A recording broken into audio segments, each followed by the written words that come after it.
और पिए सारा बिका जतारी हमार पिया मिले तुम्हारी पिए सारा बिका जतारी हमार पिया मिले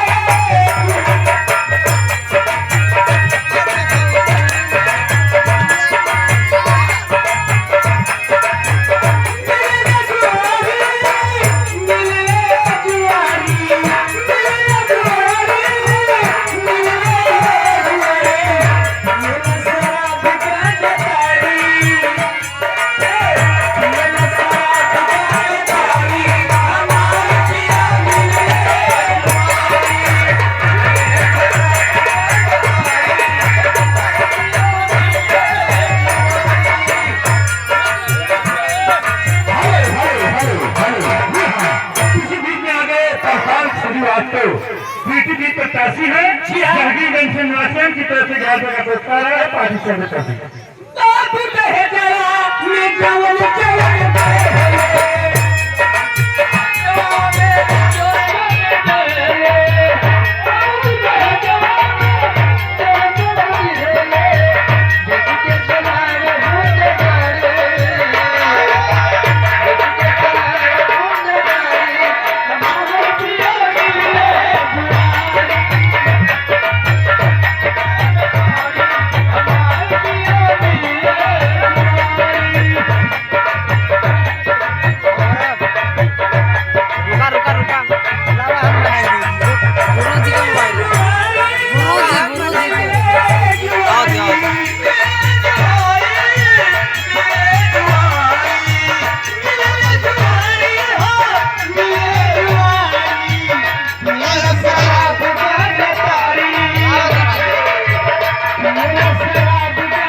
बड़ी लागत